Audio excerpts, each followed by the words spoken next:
Hey everyone, welcome back to the channel. Today, we read diving deep into the story of a retail giant that once felt like a cornerstone of every American shopping center. Bed Bath & Beyond. Remember those 20% off coupons that seemed to magically appear in your mailbox whenever you needed them? For decades, this was the go-to place for everything from dorm room essentials to wedding registry gifts. It was an empire built on endless aisles of home goods. But in April 2023, the unthinkable happened.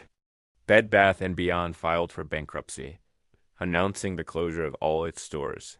So, what went wrong? How did a company that seemed so invincible just a decade ago completely collapse? Many people point the finger at one single culprit, Amazon. But is it really that simple? Was this a straightforward case of death by Amazon? Or were there deeper self-inflicted wounds that led to its downfall? Let's unravel the story. To understand the fall, we first have to appreciate the rise. Founded in 1971, Bed Bath & Beyond wasn't just a store. It was an experience. The founders, Warren Eisenberg and Leonard Feinstein, pioneered the category killer model. They wanted to offer an overwhelming selection of products in one specific niche home goods. Their stores were massive, warehouse-like spaces, stacked to the ceiling with merchandise. This clutter is our brand philosophy made you feel like you were on a treasure hunt. You might walk in for a new set of towels and walk out with a quirky kitchen gadget you never knew you needed. And then there was the legendary blue and white coupon. That 20% off coupon was a stroke of marketing genius. It wasn't just a discount. It was a reason to go to the store. It created a sense of urgency and loyalty that was the envy of the retail world. For years, this strategy was unstoppable. The company grew and grew, seemingly immune to the challenges facing other brick-and-mortar stores. But while Bed Bath & Beyond was busy stacking its shelves higher and mailing out coupons, the world of retail was undergoing a seismic shift. The internet was no longer a novelty. It was the new frontier, and one company, Amazon, was conquering it at lightning speed. In the early 2000s, e-commerce was still finding its footing, but by the 2010s, it was a dominant force. Consumers were falling in love with the convenience of one-click ordering, fast shipping, and nearly infinite selection, all without leaving their homes. This is where the first cracks in Bed Bath & Beyond's fortress began to show. Their online presence was, to put it mildly, an afterthought. Their website was clunky, difficult to navigate, and couldn't compete with the seamless experience offered by Amazon. While competitors were investing heavily in e-commerce infrastructure, Bed Bath & Beyond was still focused on its physical stores. They fundamentally misunderstood how customer behavior was changing. People were no longer just browsing in stores. They were showrooming, checking out products in person at Bed Bath & Beyond, then pulling out their phones to find a better price on Amazon. The very stores that were once their greatest strength were becoming a liability. The famous 20% off coupon also started to backfire. For years, it drove foot traffic, but it also trained customers to never, ever pay full price. This habit eroded the company's profit margins year after year. As costs went up, the constant discounting became an unsustainable addiction. The company was trapped. If they stopped the coupons, they risked losing their loyal customer base. But if they continued, they were bleeding money on every sale. It was a classic catch-22. Meanwhile, Amazon didn't need gimmicky coupons. Its competitive advantage was built on massive scale, efficient logistics, and data-driven pricing. It could offer consistently low prices without the need for a paper mailer. The coupon, once a symbol of Bed Bath & Beyond's marketing savvy, became a symbol of its inability to adapt to a new era of retail where value was defined by more than just a single discount. But blaming Amazon alone is too easy.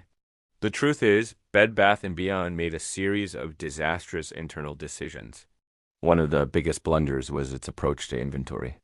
While modern retailers were using sophisticated data analytics to manage their stock, Bed Bath & Beyond was still relying on a decentralized, almost archaic system. Individual store managers had a huge amount of control over what they ordered, leading to massive inconsistencies. One store might be sold out of a popular coffee maker, while another store a few towns over had a dozen gathering guests in the back. This lack of centralized control created a logistical nightmare. It meant they couldn't efficiently fulfill online orders from their stores, a strategy that competitors like Target and Walmart were using to great effect. They were sitting on a mountain of inventory they couldn't sell, leading to massive write-downs and losses. Then came a wave of questionable leadership choices. In an attempt to turn things around, the company brought in a new CEO in 2019, Mark Tritton, a former top executive from Target. His plan was ambitious: declutter the stores, reduce the reliance on coupons, and introduce a new line of private label brands. On paper, it sounded like a good strategy. He wanted to emulate the success he'd had at Target with their popular in-house brands. The problem was he moved too fast and too aggressively.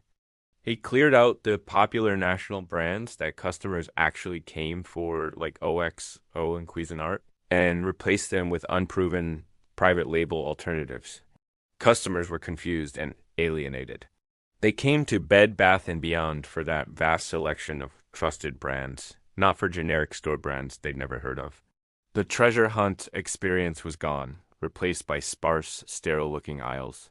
The strategy backfired spectacularly, and sales plummeted even further. The final years were a painful, slow-motion decline. The company tried everything to stop the bleeding. They launched aggressive stock buyback programs, spending billions of dollars to prop up their share price instead of investing that money back into the business. A fatal error. They cycled through multiple leadership teams, each with a new, ultimately unsuccessful turnaround plan.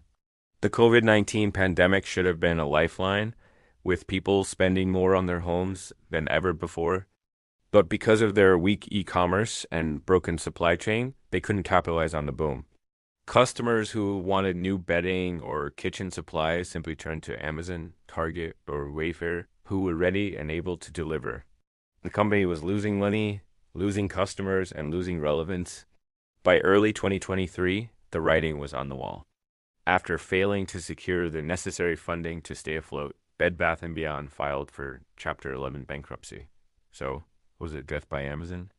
Yes, in part. Amazon completely redefined customer expectations for price. Convenience and selection, and Bed Bath & Beyond simply couldn't keep up. But it was also a slow, painful death by 1,000 self-inflicted cuts.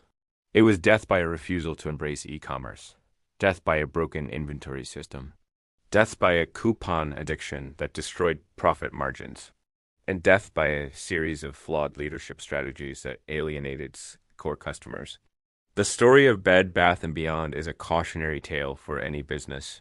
It shows that no matter how big you are, no matter how beloved your brand is, you cannot afford to stand still. You have to adapt, you have to innovate, and most importantly, you have to listen to your customers.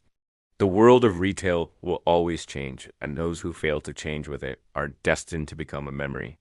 In a strange twist of fate, the brand name and intellectual property of Bed Bath & Beyond were eventually bought out of bankruptcy by an online retailer, Overstock.com, which has now rebranded itself as Bed Bath & Beyond.